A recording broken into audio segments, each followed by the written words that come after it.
So good morning or good afternoon or good evening or whenever you're watching this. So this is a product review, a very basic product review on the 100 to 400, the Mark II, the Leica lens. Alright, for the Panasonic, like the Micro Four Thirds. Now I use this quite extensively, so I used it for every day for 2 weeks in Sri Lanka, so I was very lucky to go there. Now what's lovely about this lens, it's very light. It's only 985 grams. It's literally like fits in my hand quite nice. It is very easy to transport. So because it's a 100 to 400 in Micro Four Thirds, that means in full frame equivalent it's a 200 to 800. So good for, hopefully for wildlife in good light. So I must stress that, and I knew that before I was buying it. Now this is not a technical review, so I'll show you some footage and some photographs that I took. All of it's unedited, so no topaz, no correction, nothing at all, so straight out of the can, out of the GH7 which I used. So just to emphasize, obviously he's traveling, so this is a 100 to 400 full frame EF, lovely lens, but look at the size of it in comparison, and this has half the reach. And then if you go one step further, you got this beast, this Sigma 150 to 600 lens. Now obviously for me, these are not really viable options taken on long hikes and going abroad and stuff. I have taken the 100 to 400 to Sri Lanka the first time I went, and to be fair, it was a good lens. It is a bit of a burden carrying in. It's not much heavier than the 100 to 400, but it is, when you're walking, let's say 4 miles or even more, then it is noticeable, because I'm not super fit, as you could probably imagine looking at my physique. And also the range is not quite there. So like a lot of bird photography with wild birds, you need to get a little bit closer, to be honest, and a 400 ain't quite far enough. So anyway, enough of me gabbling, because sat here talking about it is probably not what you really want to see. Let's see some actual real footage. So I purchased this lens basically for a travel lens. So I'm lucky enough to go to Sri Lanka for 2 weeks, and I didn't really want to bring like a Sigma 150 to 600. Taking it through the airport, it's a massive lens. We've done a bit of like walking, hiking, and therefore it's just a very good lens to just transport around. But anything in low light, as expected, not very good. But lucky enough, Sri Lanka's got some good weather. It can be very hot, very bright, and therefore it does well. But if it's cloudy, we've been a bit unlucky. We've had a bit of rain this week, and it's really struggled. Like even like today, a little bit. It's a little bit cloudy at the moment, and therefore the lens does struggle a little bit, which is a little bit of a shame, but I sort of knew that already. Used it in England for about a week, down my local lake, taking pictures of cormorants, trying to get a kingfisher, and it's not great. So for a hobbyist, yeah, not bad, but if you want to use it to try and, you know, be a professional or something like that, ain't going to happen. One thing I did struggle with is taking photographs of birds in flight. Now, if it was cloudy, I just couldn't get anything sharp at all, anything usable. Now, I haven't used any topaz or anything like software enhancement or anything like that to improve the photographs. It's just done it straight out of the body, so straight out of the can.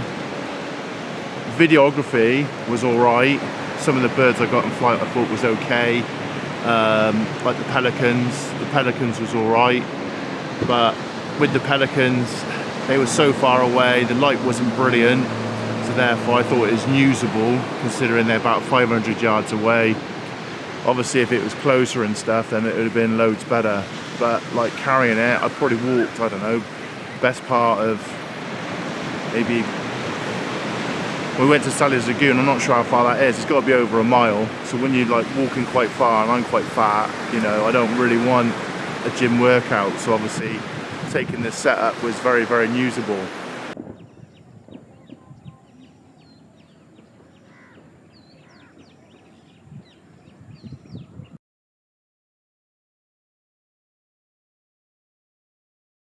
So to get to Sally's Lagoon, we walk down this little pathway here.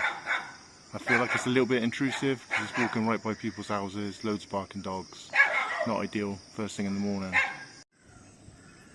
This is Sally's Lagoon. This is one way of accessing it. I did walk through all the water, but there's a better point just a bit further up the road which I'll show you in a sec.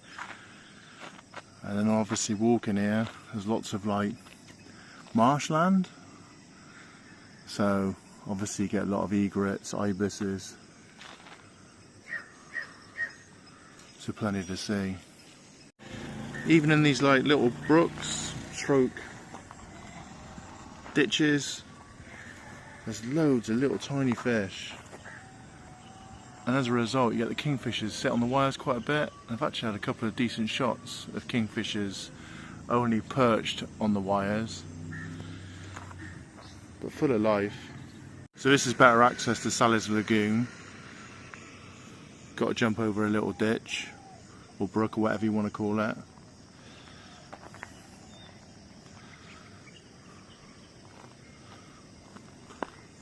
So there's an island with some trees. There's some nesting ibis actually in it.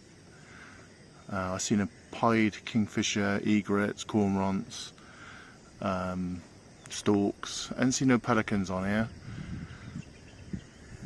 In my opinion, this is a much better area of Sally's Lagoon because obviously you're gonna get left alone. You're not like being intrusive or anything, and you can see all the ibises here that nest in. So let's have a look on the big camera.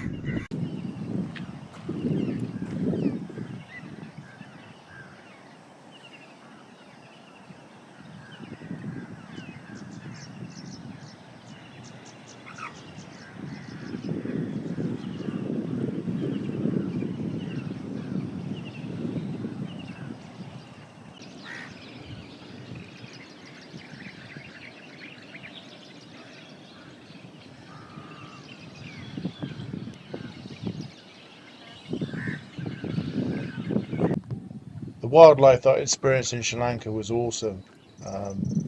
Just looking back at all the photographs that I've taken, now there wasn't a huge amount of keepers, and obviously some of the videos I've taken watching the ibis and now watching the pelicans was alright. I mean, the ibis wasn't the best shot, that's probably more user error. With this, honestly, them pelicans are so far away. It's ridiculous. Couldn't even remotely get close to them. So I mean, it's usable footage. So for me, obviously, it gives me memories of Sri Lanka. And this is a photograph taken, obviously, in England, which I didn't think was too bad considering the light. So back to exotic birds in Sri Lanka. I'm not sure what kind of bird that is, but a pretty one.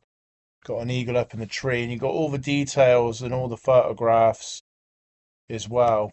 So what is taken out, they're all JPEG photographs. None of them have any editing whatsoever. A bit of a random goat. And then we've got a leopard, so we're very lucky to see a wild leopard walking towards us. So as you can see, some of the photos are alright. If the light's good and you get the subject close, then some of the shots I thought was half decent, to be honest. Quite like the monkey. And then we've got a cormorant as well, just about to take off. So back to reality, back to a misty England. So I've had a shave, grew one hell of a beard when I was in Sri Lanka.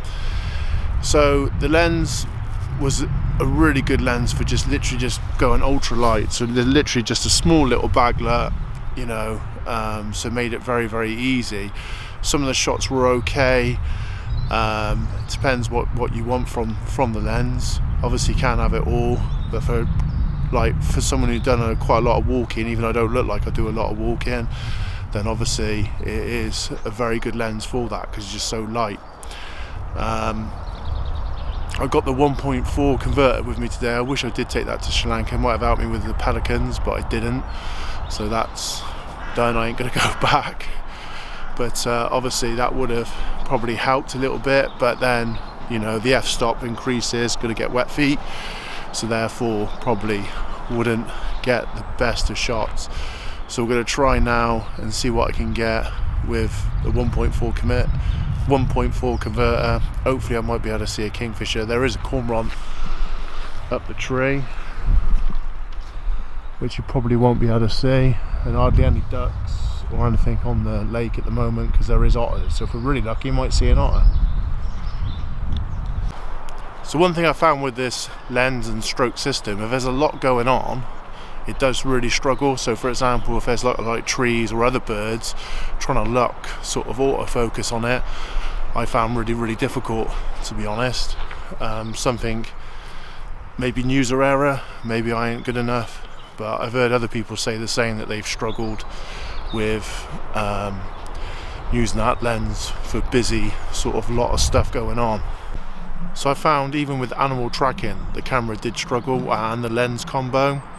Now obviously because it's winter here and there's no leaves on most of the trees, I'm sure there's some trees with still leaves, but so therefore it makes things a little bit easier. Now at the moment I haven't found anything worth taking photograph or filming at the Abbey grounds, so I've been a little bit unlucky at the moment, but hey, that's nature. Hopefully we'll find something. Yeah, but a bit disappointed. I haven't really found anything worth taking any shots of. The otters have seemed to have just scared everything away. So this lake used to be thriving. A pair of breeding swans, only one swan now. Apparently the swan flew into a tree and broke its neck. There used to be loads of ducks. As you can see on the lake, it's looking a little bit desperate, to be honest. And then consequently I am moaning that I ain't got nothing to take any photographs of. So I'm not sure if otters are really good for the ecosystem, been an apex predator. So that's with 400, so obviously equivalent to 800. And there's with the 1.4 converter. So very boring, but like I say, I'm struggling to find stuff. So that is on 800. And I'll put the converter on now. So I'm using the 1.4 converter on a dull day. Cormorant up the tree. So not really the most exciting video ever, but unfortunately there's been nothing on the lake.